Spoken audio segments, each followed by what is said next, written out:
Que feriez-vous si votre famille vous vendait après avoir brisé votre monde? Dans un petit village nigérian, où les étoiles brillaient au-dessus des toits de tôle, Jocelyne, une jeune femme de 19 ans, était agenouillée dans le salon familial, ses larmes trempant le tapis usé.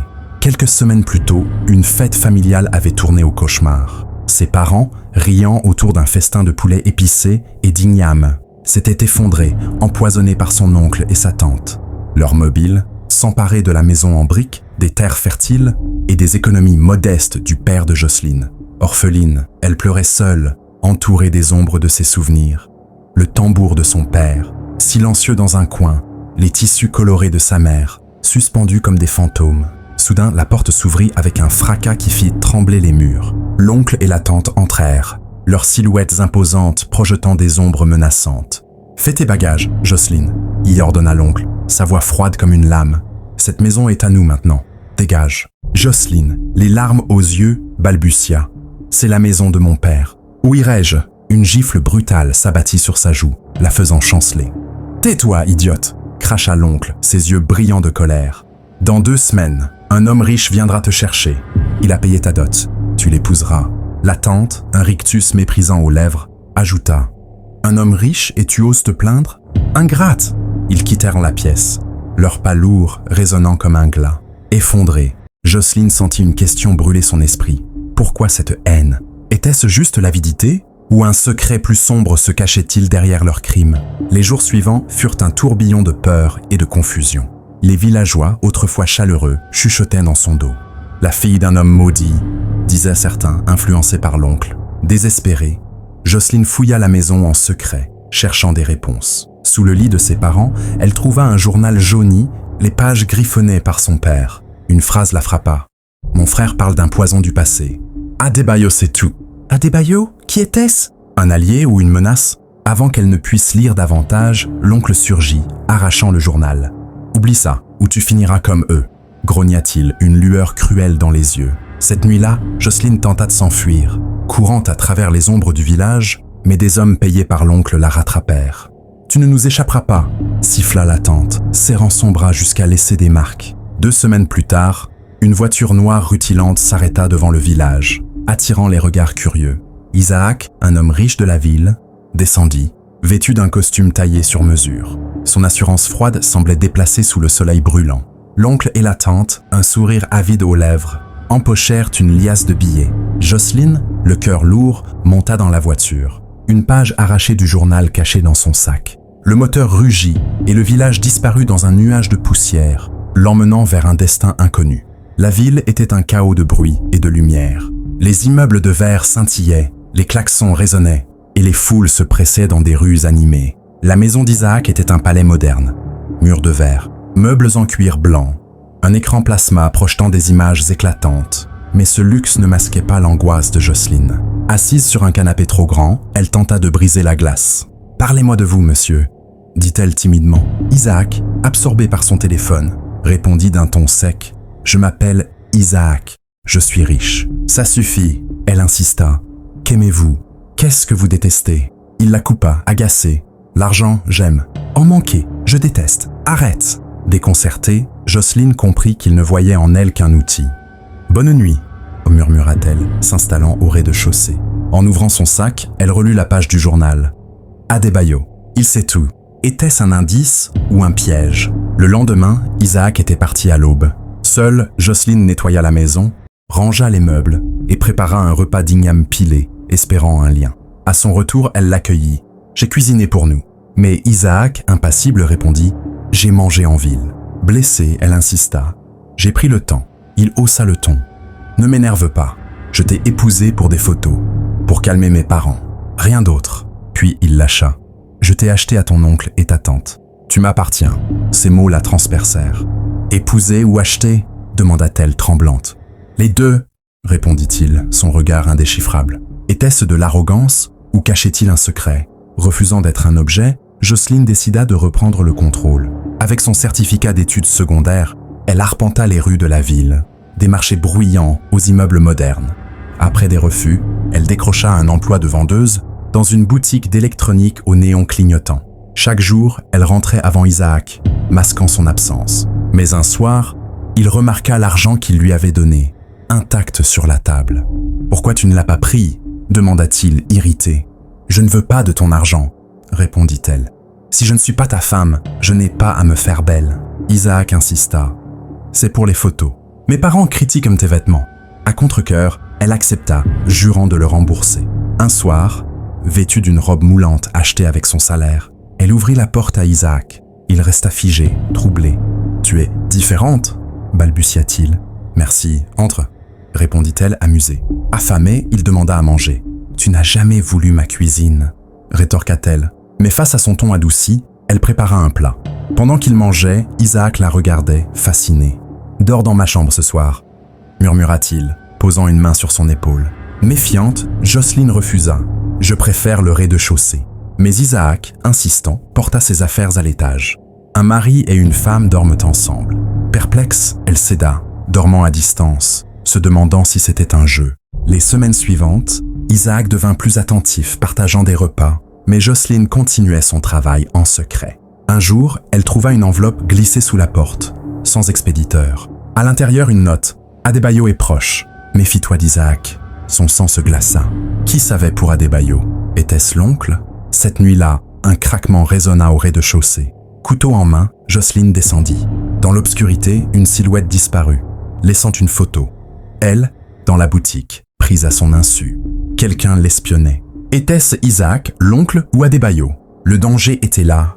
Tapis dans l'ombre, Jocelyne, tremblante, serrait le couteau de cuisine dans la pénombre du salon d'Isaac, la photo d'elle dans la boutique d'électronique gisant sur le sol, comme une accusation muette. Quelques heures plus tôt, une silhouette mystérieuse s'était évanouie dans la nuit, laissant derrière elle cette preuve qu'on l'espionnait. Son cœur battait à tout rompre. Était-ce Isaac, son mari imposé, qui l'avait suivi? Ou l'oncle, dont les menaces résonnaient encore dans sa tête? Et qui était cet Adebayo? Mentionné dans le journal de son père et dans la note anonyme glissée sous la porte. Adebayo est proche. Méfie-toi d'Isaac.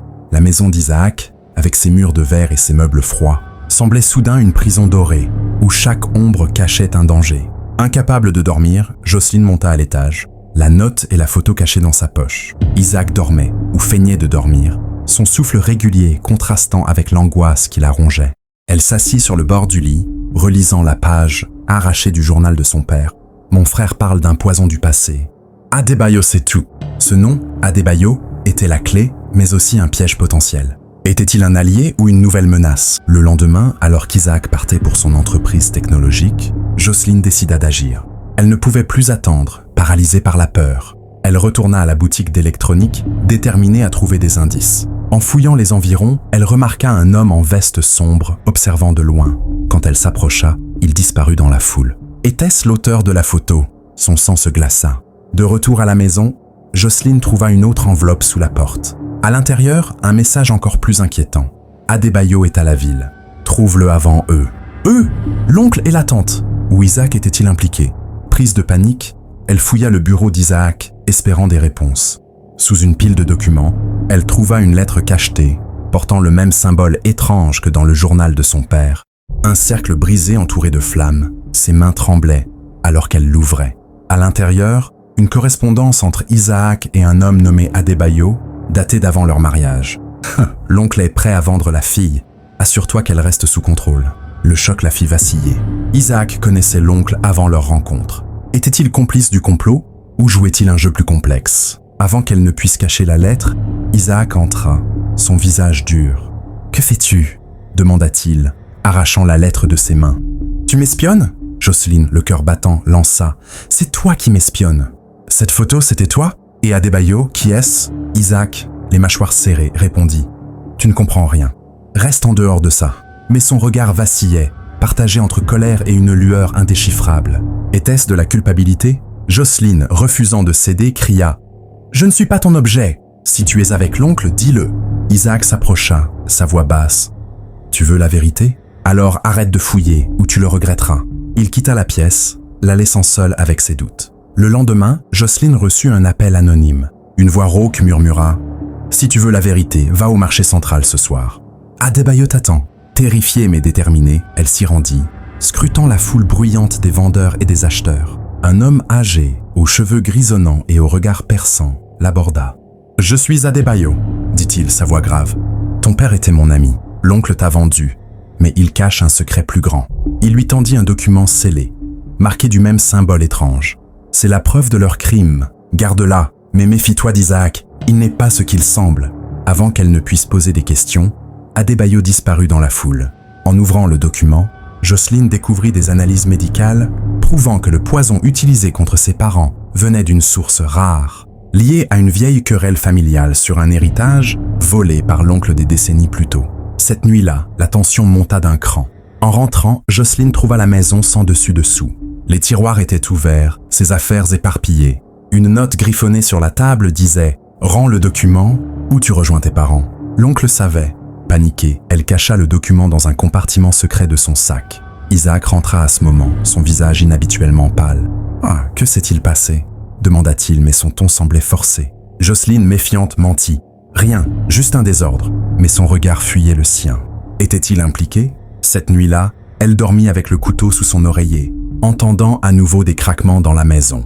Le lendemain, Jocelyne contacta un avocat recommandé par une collègue de la boutique. Avec le document d'Adebayo, elle prépara une plainte contre l'oncle et la tante pour meurtre. Mais avant qu'elle ne puisse agir, un homme masqué tenta de l'agresser dans une ruelle près de la boutique. Elle s'échappa de justesse, son cœur battant à tout rompre. Était-ce un complice de l'oncle ou Isaac, lassé de ses questions?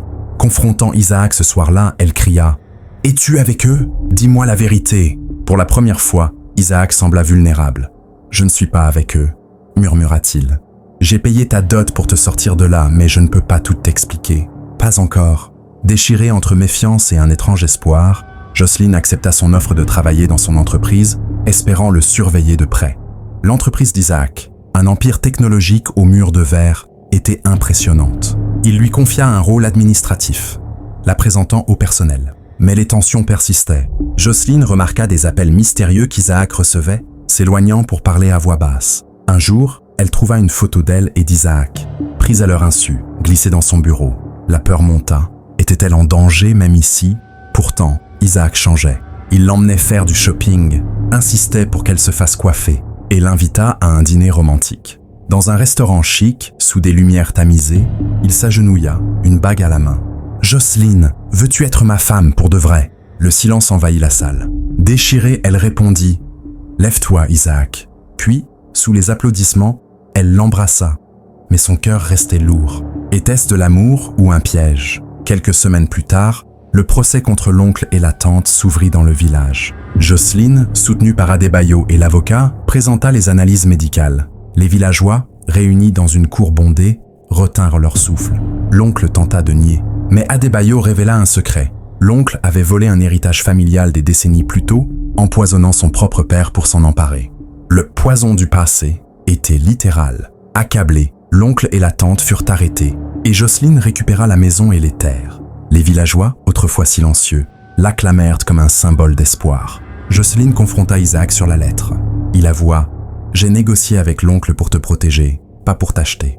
Adebayo m'avait alerté. Je ne savais pas comment te le dire. » Émue, Jocelyne comprit qu'il avait agi par amour. Quelques mois plus tard, elle donna naissance à un fils, Gabriel. La mère d'Isaac, ravie, vint les visiter avec son mari. L'oncle et la tante, emprisonnés, disparurent de leur vie. Jocelyne, vendue comme un objet, avait triomphé, prouvant que l'amour et la vérité surmontent toutes les trahisons. Si l'histoire de Jocelyne et Isaac vous a bouleversé, mettez un pouce bleu pour soutenir notre chaîne. Abonnez-vous pour ne rater.